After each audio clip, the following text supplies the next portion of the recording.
Hi. Hi. Hi, Hello. everybody. Hello, welcome to a show that doesn't have a name yet. Hey, I'm boy. Ben. Hi, Ben. I'm Jake. Hi, Jake. I'm And who are Jim. you? I'm Jim. Alright, there we go. That's who we are. So this is a show where we watch a different film from every decade, starting in the 1900s, and when we get to the 2010s, we just start over. So today, we watched A Trip to the Moon. Yeah. I made notes. I also made notes. I didn't I, make notes. that's fine. Jim, you can just listen to our notes and correct us. My notes are a synopsis, so can I do the synopsis of the film? Yes, but I would like to throw things in if Yeah, that's sure. fine. All right, so Jake, take us in. Okay, so we open on the White Council from Lord of the Rings meeting. Okay, Um, so here's the thing. Can I say? Just go ahead and interject. We have three rows of people. The top row is clowns. Yeah. Like they're dressed as clowns. The second round is all men in barrister wigs, and then the third group that comes in is straight up just wizards. It's just wizards. Like robes with pointed hats that have stars and moons on them. Yeah. And then there's Um, some lovely looking ladies as well. Oh, yeah, Yeah. then ladies in, like, sort of normal clothes come in. But there's also a council of three of them who just sit and don't do anything for the Yeah, whole they just scene. watch. Yeah. Then the wizards come on with some telescopes. Then the telescopes turn into chairs, and they sit on them. Yeah, I don't know why the telescopes turned into chairs. I didn't get that. I assume it's because they're wizards. Then a man comes in with hair not unlike, I don't know, some sort of Albert Einstein type person. And he tells them all that he wants to go to the moon. I point out, because it's an important point later, when he walks past the chalkboard, his hat falls off. Oh, yes. I forgot to make note of that, but I did notice it. And he tells them they're going to go to the moon by being on a blackboard, which has the moon and the earth on it, drawing a big gun above the earth and drawing Yeah. lines from the gun to the moon. So then they all take their clothes off to celebrate. Well, at first, he has to convince the wizards. Yeah, at first the wizards are like, no, we're not going to the moon. Then he's like, yeah, we are. And they're like, okay, let's take our clothes off. Yeah, and he throws some papers at them. Yeah, Yeah. and all this time, while everyone's like, rabble, rabble, rabble, the three women who are sitting in front of the head wizard don't do anything. No. They just kind of like smile at each other while all these men scream and throw things. Yeah. So they change clothes into like very dapper clothes. Yeah. And then we cut to them building a big bullet to go to the moon. And here's why I think it's important to reference the first wizard's hat falling off. Because when they're stepping into the bullet, one of their hats falls off. Yeah. So I think And that I was also- like the big joke. Yeah, that was the big joke of the 1900s. Was hats falling off.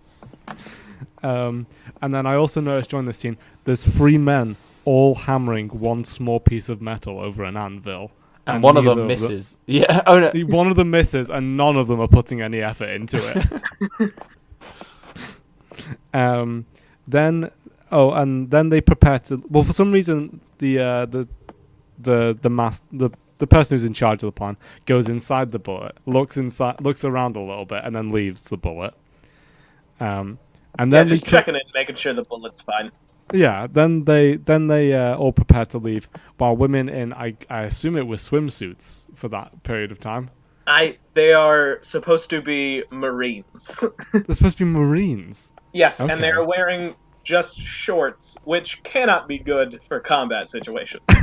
Before that, though, there is a nice shot of them looking at, I don't know, like a foundry where water's going into a hole and there's a nice explosion. I assumed this when I saw this at first, I assumed this was the launch and they were excited, but it doesn't seem to be. Then no. Like maybe that's the what's going to power the bullet somehow. That's what I thought. It was like them seeing how powerful the cannon was. And to express their excitement, they all just sort of turn and nod to each other very quickly. Like, okay, we're risking our lives, and we've just seen this explosion. It's going to shoot us into space. I think it's going to go well, don't you? Yes. Yeah. And then we cut away. And so then we go to them waving off houses while they stand on houses. I assume it's supposed to be them waving off the people below, but it's just them stood on little houses waving down at the floor. Then they fire the big bullet ship out of the cannon, the ginormous cannon that they're firing into the moon. Yes. And then we get what is one of the most iconic and upsetting shots of the film. The bullet ship hits the moon in the face. So so far away we see like the vague man in the moon shape, and then as we get closer, it turns into a animated face of the moon, and this bullet hits it in the right eye, and I have a dog in here now. It hits it in the right eye, and the moon starts to bleed from the bullet wound. Into his own mouth as well. Yes. He licks the blood a bit. And its face doesn't look that upset. Like, it looks like he just got hit in the face with a fly. Now, all the other planets have been doing this for years. This is the iconic shot of the film, isn't it? The bullet in the moon's eye. I assume it's what inspired Noel Fielding to do it for the Mighty Boosh. Yeah, I couldn't help but think of that. Yeah. And also just a size discrepancy. The moon is not small enough that this bullet that can fit inside of Paris easily would look that big on the moon. But there's not a much. I'm not gonna say everything that's scientifically inaccurate about a voyage to the moon. Yeah, also they would all be killed instantly the second the bullet impacted the moon. But yeah, so then they get out of the bullet ship, and then between takes the bullet ship just disappears. Yep, I made note of that.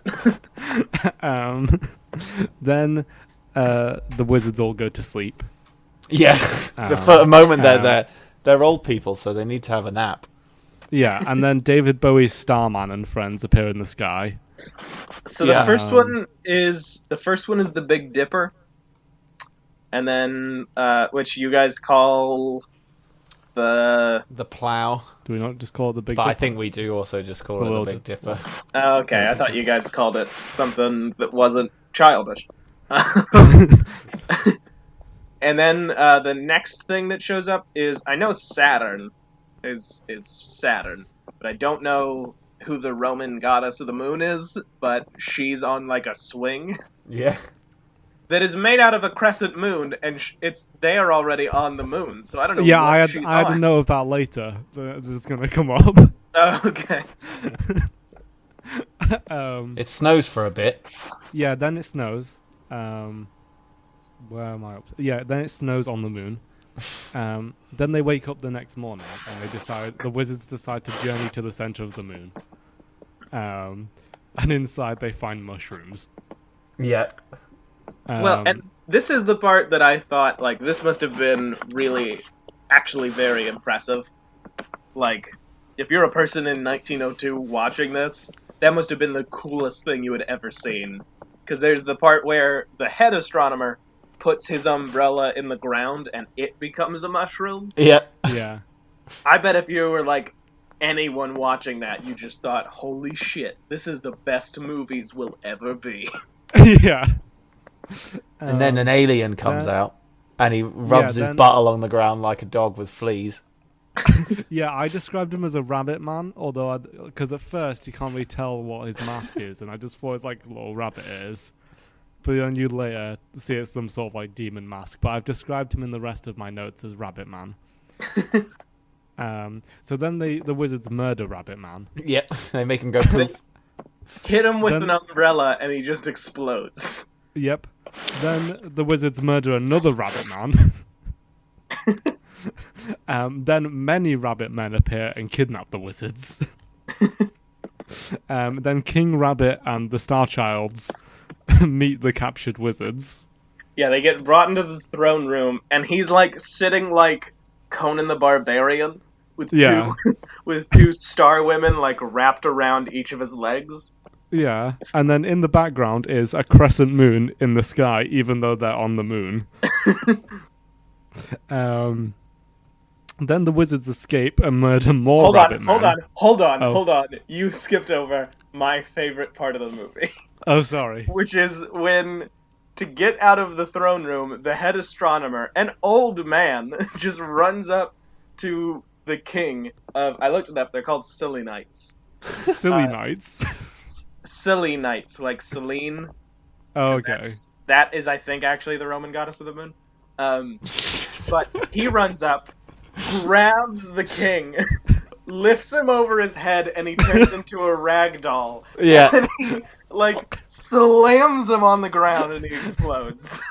Yeah. Yeah, they're not very effectively bound. No. Yeah, so then the wizards escape and join the escape murder even more Rabbit Men. Then the bullets... And it's all the head astronomer. He is... Yeah, he's a badass. The other wizards aren't killing The rest of them are like the scientists. It's like the Mummy, how they hire Rick to do all the killing while they do the science. He's just there. He just brought an umbrella and said, "You guys are gonna need this." He's also the guy who facilitates their escape next. Yeah. As the bullet has somehow moved to a ledge. Yeah, has a rope on the end. Yeah, the bullet's suddenly back on a cliff, and it's time to leave. Yeah, one of those cliffs on the moon that hangs over the Earth. Yeah. Then, I thought it was just a cliff on the moon. But then, the wizard, they all get in the bullet ship, apart from Head Wizard, who then attaches a rope to the top of the bullet. Still fighting off. Yeah, still fighting off the Rabbit Knights. And then jumps off the cliff while holding the rope and pulls the bullet down with him. And one of the... Yeah, sorry. Yeah, and as they go down, one of the Rabbit Men jumps on the back of the bullet. Yeah. Then they fall off the moon back to Earth. Into the ocean. Yeah. That is... It's like a pretty looking scene, the effect where they fall into the ocean. Yeah. But there are giant lizards in the ocean. Yeah. Then the wizards are home and they're heroes. Yeah, they have a parade with more women who are dressed in a way that I believe would have gotten them arrested in 1902. Not in France. Oh, that's true. Then the Rabbit Moon Man, who was on the bullet, gets murdered for daring to come home with them. I don't think he gets murdered. They are on a parade, and these people bring him after them with ropes attached to all of his limbs and make him dance like a puppet, which is very upsetting. Then one of them lifts him over his head, doesn't he? No, they don't kill him. He sort of fades to the final shot of the Head Wizard mounting the moon. It's on the statue of the Head Wizard mounting the moon. I don't want us to get away from this captured alien, but I wrote in my notes that the movie ends with a bitchin' statue of the wizard, and inscribed on it is "Labor Omnia Vincit," which is Latin for "work conquers all" or "works conquer all," or in this case, an umbrella that turns people into smoke conquers all. Yeah, but that would be I don't believe even in the 1900s they would have seen this alien being paraded through the streets and just laughed at it. Yeah. It would have been terrifying. All right. Yeah, and that's the end of the film. Yeah, then it just fades out. Yeah. Well, the important note, they do ring around the rosies around the statue of the wizard. Oh, yeah. Nope, good point. All right, so what did we think of A Trip to the Moon? So did you guys watch the version with color? The version. So I watched the silent version, black and white. I watched a version with color with the original music over it. The color version is interesting because they colored they coloured the panels in by hand. Just sometimes they didn't bother. So like there's a red hat on the guy hitting the anvil, and it's only red half the time. But it does make the scene with the explosion in the well very pretty. And that was why I particularly liked that bit. Yeah, so I liked the movie. We've kind of ragged on it, but it was very interesting in sort of this, like, the way that they showed people talking to each other, because it was silent, was them just like shaking their arms and moving their heads a lot, and it was like charming in that way. The first scene in the academy room is too long though. After that, it moves at a pace, but that bit is boring. Yeah, I mean, like, every part that I think would have taken a ton of time in a modern movie was just like, here's 18 seconds of them building the ship. Here's 8 seconds of them being launched into space. They're on the moon now. Like, here's a brief fight scene. They killed the king. They're off. I thought it was quite charming, the sort of like how every background was like stage. Yeah, well, it was all painted and it all looked like beautiful. Yeah. Like the scene where they're on the moon and the Earth comes up behind them is like... Oh, yeah. It's very pretty. And they wave at it as well. They wave their hats. Which is sweet. Of these old wizards. They probably think that the people back in France can see them waving at them.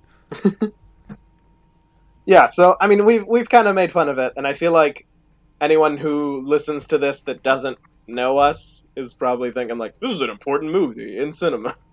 They shouldn't be mocking it, but it's silly, but it's very meant fun. To be funny as well, isn't it? Yeah. So I mean, I enjoyed the movie. I'd give it 2 thumbs up. Oh, how many? Oh, wait, that's all the thumbs you have. Nope. 2 thumbs up out of 4 with my captured silly night friend. I was disappointed that as a French film it didn't end with Finn. Oh, my version did, but I think that was probably added by the video editor. Yeah, it definitely is actually, because that's clearly from like Movie Maker or something, which they didn't have back then. Didn't they? No, it was just a guy named Windows who was called the Movie Maker. Charles Windows. Yeah. Go on down to Carl's Windows house and he'll make you a movie. I'm so excited for us to get to the 20s, and I'm just going to talk in that voice the whole time. Look out, they might be asking you for suffrage. So how did you guys like the movie? Like I said, I was quite bored at the start, but then I got into it and was enjoying it. At the beginning, I was like, oh god, this is going to be really bad. And then it was quite fun and silly. Old Wizard's my favourite character. Yeah, Umbrella Battler. Alright, so now do we want to do a fun part that we can only really do for the older movies, where we recast the movie with modern actors? If they were going to remake A Trip to the Moon as an hour and 15-minute long feature film, they wouldn't make it that short. They would make it like an hour and 45. I think first person we got to recast is Old Wizard. I've got a main few. Wizard. Yeah, I got a few in mind.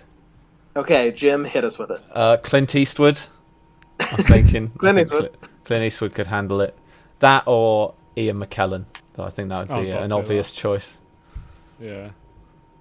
I think I would rather take Ian McKellen and give Clint Eastwood to like one of the other wizards, and just have him like the whole time on set really angry that he doesn't get to be the badass. He's the wizard that doesn't agree with the plan and how it's going. Yeah, that would be a good role for old Clint. I think we have the person that plays Khal Drogo and now Aquaman be the head rabbit man. That's the Jason king. Momoa. Yeah. So Ian McKellen has to lift Jason Momoa Yeah. off the throne and slam him down. Yeah, easy. I'm into that. The other wizard / astronomers, I think we get Idris Elba in there. Oh yeah. Because imagine, what he could bring to the role. He could be the one with the big black beard, who's clearly got, for some reason, got all this face makeup on him to give him like a big nose and stuff. Well, it seems to be at random, ones of them wearing masks. Yeah. Yeah, at first, like, when they came back when they got back home from the moon, one of them had that mask on. I didn't notice it until then. I thought that was the Moon Man disguised as a wizard at first. Yeah, they just, 6 of you left, 7 of you returned. What's the deal? I think for the Silly Night that they bring back, I think that Andy should Serkis. be played. Andy Serkis, you think? All right, that works. And then we need a comic relief astronomer. Richard Iwade. Yes. That would be really great, actually. Just a scene of them in the bullet and him being very pedantic. Yeah. Just like, that's not how physics works. But who would be the moon? The moon, I feel like we should cast a woman since there's no other roles. Then, like, I mean, you could just add, like, women parts on Earth or anything like that, but I feel like a woman moon is good. But she gets shot in the face. Well, who's though. good for getting? Who's good that's for being true. the only That's woman a but good also getting point. shot in the face? Okay, I take that back. I think Tim Curry should be the moon. Yeah, Tim Curry. The moon's great. Okay, so we got Tim Curry as the moon, and we got oh my God, Meryl Streep is one of the women in the astronomer's room, and she actually speaks and does important things. And there's a tacked on romance between her and the Ian McKellen wizard. Yeah. But I feel like in our version, he stays on the moon and just keeps fighting. Fighting Yeah, forever. he stays behind so they can escape. Yeah, because he needs to stay fighting them, because the moment he stops fighting, they would just jump off the ledge and attack the Earth. That's true. Okay, I really like our movie. I think we got to sit down and write it. Do we keep it the same title, or do we have our own title for this remake of the film? We call it... A Trip to the Moon and Back Again.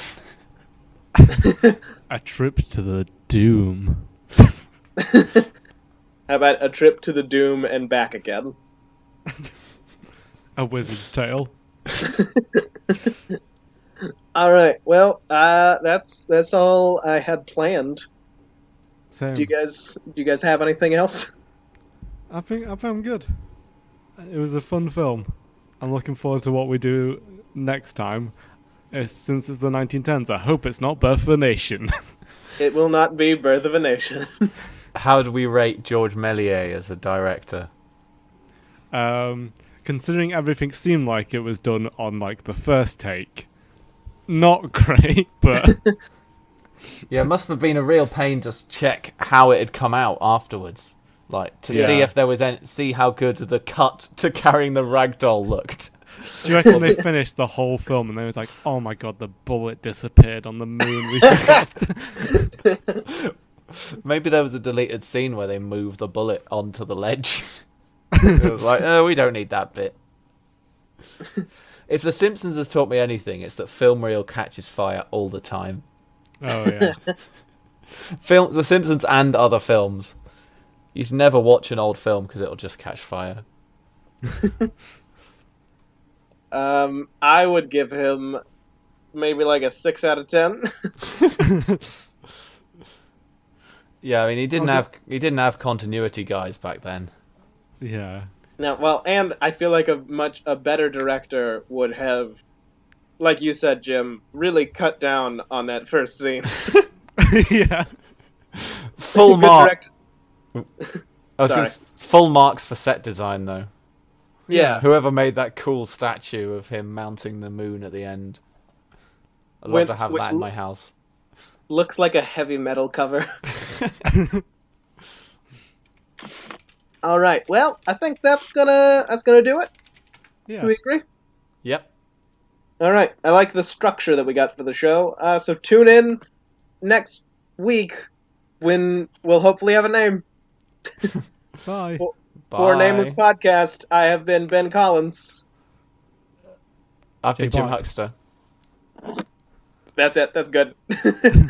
Okay. Bye. Bye.